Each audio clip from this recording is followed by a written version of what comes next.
السلام علیکم، میں ہوں ابرار احمد۔ دمان ٹی وی کے پروگرام بازگشت کے نئے ایپیسوڈ کے ساتھ حاضر ہیں۔ ناظرین، دنیا بھر میں انسانی تہذیبیں ہمیشہ دریاؤں کے کنارے پروان چڑھتی ہیں۔ جس طرح بابل اور نینوا کی تہذیبیں دریائے دجلہ و فرات کے کنارے ابھری، اسی طرح وادی سندھ کی تہذیب بھی دریائے سندھ کے کنارے آباد ہوئی۔ لیکن بدقسمتی سے وہ دریائے سندھ جس نے برصغیر کی قدیم ترین تہذیب کو جنم دیا، اس دریا کے ساتھ آج ہم بدترین سلوک کر رہے ہیں۔ اس شہر کا سارا فضلہ اور نکاسی کا گندا پانی اس میں پھینک کے اسے آلودہ کر رہے ہیں۔ اس حوالے سے آپ بات کریں گے معروف صحافی و سینئر تجزیہ کار جناب اسلم امان صاحب۔ اسلم امان صاحب، دریائے سندھ کے کنارے اس عہد جدید کے لوگ کیا سلوک کر رہے ہیں؟ شکریہ ابرار، یہ ایک بڑا تلخ ایشو ہے۔ اس کو اس لیے ڈسکس کرنا بڑا ضروری ہے کہ ہمارے سماج پہ مجموعی طور پر بڑی شدید قسم کی بے حسی چھائی ہوئی ہے، اور اس عظیم دریا کے ساتھ جس قسم کا ہمارا طرز عمل ہے اوورال، وہ بڑی بدقسمتی ہے جس نے ایک عظیم تہذیب کو جہاں جنم دیا، اور جس تہذیب پہ آج وادی سندھ کی تہذیب پہ ہم فخر کرتے ہیں،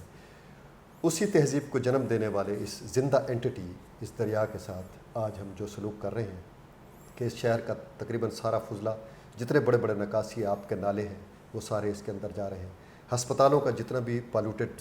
زہریلا مواد ہوتا ہے، دوائیاں ہوتی ہیں، سرنج ہوتی ہے، وہ سارے اس میں جا رہے ہیں۔ یہاں پر 5-6 بہت بڑی شوگر ملیں ہیں، ان کا زہریلا مواد سارا دریا میں جاتا ہے۔ ایتھنول بنانے والے کارخانوں کا زہریلا مواد جو زندگی کے لیے بڑا مہلک ہے، وہ بھی دریا میں جاتا ہے، جس سے نہ صرف یہ دریا کا پانی آلودہ ہوتا ہے، بلکہ وہاں آبی حیات بھی پوری طرح متاثر ہوتی ہے۔ اور یہاں پر قدیم جتنی سپیشیز تھی، خاص طور پر وہ دیسی کھگا ہوتا تھا، ایک بلائنڈ ڈالفن ہوتی تھی جسے ہم سرائکی زبان میں بلہڑ کہتے تھے، اب وہ ناپید ہو گئے۔ اس کے علاوہ آپ دیکھیں کہ اس کے اوپر منڈلانے والی جو بگھیلیں ہوتی تھی، یعنی سفید رنگ کی جو ہی چیل ہوتی تھی، اور گدیں جو ہے وہ بھی غائب ہو گئی ہیں۔ اس کی وجہ یہ ہے کہ اس کے تابکاری اثرات بہت سی چیزوں کو، اس طرح چشمے کا جو ایٹامک پلانٹ ہے اس سے بھی کافی پانی آلودہ ہوا ہے، اور اس سے دریا جو ہے اس کے اندر رہنے والی مخلوق کو بڑا بری طرح اس نے ڈیمیج کیا ہے۔ تو یہ ہماری بہت بڑی بدقسمتی ہے کہ دریا کو جو ہے ہم ڈیمیج کر رہے ہیں۔ دریا جو ہے یہ ایک زندہ اینٹی ہے، اور یہ بالکل بہیو کرتا ہے ایسے جیسے ہیومن بہیو کرتا ہے، یا کوئی اور زندگی جس طرح بہیو کرتی ہے، جیسے جانور بہیو کرتے ہیں، پودے بہیو کرتے ہیں۔ تو دریا بھی ایک زندہ اینٹی ہے، اور یہ اسی طرح بہیو کرتا ہے جس طرح کوئی زندہ اینٹی بہیو کرتی ہے۔ تو آپ دیکھ لیں کہ جب سے دریا کے اندر جو ہے ہم آلودہ پانی ڈال رہے ہیں، تو اس کا رویہ جو ہے یا اس کی جو زندگی ہے وہ بالکل سمٹ کے رہ گئی ہے۔ عام طور پر ہم دیکھتے ہیں کہ دریاؤں کے کنارے جو ہے وہ ایک تو آپ چھوٹی سی نالی بنا لیں، چاہے اس کو کنکریٹ کی بنا لیں، لیکن اس کے ساتھ سیپیج ہو جاتی ہے، سیم شروع ہو جاتی ہے۔ کوئی نہر بنا دیں، اس کے ساتھ سیپیج ہو جاتی ہے، سیم شروع ہو جاتی ہے۔ لیکن دریا واحد اینٹی ہے جو جہاں سے گزرتے ہیں وہاں سے یہ سیم کو ختم کرتے ہیں۔ اس کے علاوہ دریا جو ہے اس کے ساتھ ایک خاص قسم کی جو آبی حیات ہوتی ہے اس کو بھی جنم دیتے ہیں، اور اس کے ساتھ آبادیاں جو ہیں، جو خطے ہیں، اس کے اندر ایک صحت مند تہذیبیں اور زندگیاں پروان چڑھتی ہیں، اجتماعی حیات پروان چڑھتی ہیں۔ لیکن آپ اگر اعداد و شمار لے لیں، ارنم کے لے لیں، یا ڈیر اسماعیل خان میں جو کینسر کا ہاسپٹل ہے اس کے لے لیں، پنڈی میں جو اسلام آباد میں جو ہاسپٹل ہے ان کے لے لیں، لاہور میں جو ہاسپٹل ہے ان کے لے لیں، تو سب سے زیادہ کینسر کے جو پیشنٹ ہیں وہ ڈیر اسماعیل خان سے جا رہے ہیں۔ اور یہ آپ کو پتہ ہونا چاہیے کہ یہ جو ہاسپٹل یہاں پر بنایا گیا ہے یہ اسی خدشے کے پیش نظر بنایا گیا ہے کہ یہاں تیزی کے ساتھ وہ جو ہے کینسر کے امراض جو ہے وہ بڑھ رہے ہیں، کیونکہ پانی جو ہے پولیوٹیڈ ہے، اور زیادہ تر جو اس کے مریض ہیں وہ دریا کے بیلٹ میں رہنے والے جو لوگ، جسے ہم کچا کہتے ہیں، کچے کی آبادی اور دریاؤں کے کنارے رہنے والے جو لوگ ہیں، اب لیا، بھکر، بیہل، اس سے پیچھے پنجگرہیں، بلوٹ کے نیچے نیچے آپ آ جائیں، اسی طرح اس دریا کے ساتھ جتنے بھی لوگ رہتے ہیں ان کے اندر بڑی تیزی سے پاؤں کا کینسر جو ہے وہ خاص طور پر جو پانیوں میں آنے جانے کے وقت پانیوں میں ان کے پاؤں ڈوبتے ہیں، ان لوگوں کو پاؤں کا کینسر، نیچے کے جو اعضاء ہیں ان کا کینسر، مثانے کا کینسر، یہ کینسر بڑی تیزی سے بڑھ رہا ہے۔ دوسری بات یہ ہے کہ پانی جب یہ آلودہ ہوتا ہے تو اس سے ایک خاص قسم کی سچویشن پیدا ہوتی ہے آبی حیات کے لیے۔ ڈیر اسماعیل خان کے اندر بڑی مشہور ایک دیسی مچھلی ہوتی تھی جسے ہم دیسی کھگا کہتے تھے، اب وہ بالکل ناپید ہو گئی ہے۔ بلکہ بڑے بڑے مجاہد جسے کہا جاتا تھا، بڑے بڑے مچھلیاں ہوتی تھیں، یہ کھگے کی ایک قسم ہے لیکن یہ بڑی ہو جاتی ہے، اب وہ یہاں بالکل کنارے کے ساتھ بالکل ختم ہو گئی ہے۔ اس کے علاوہ ٹرٹلز تھے، یعنی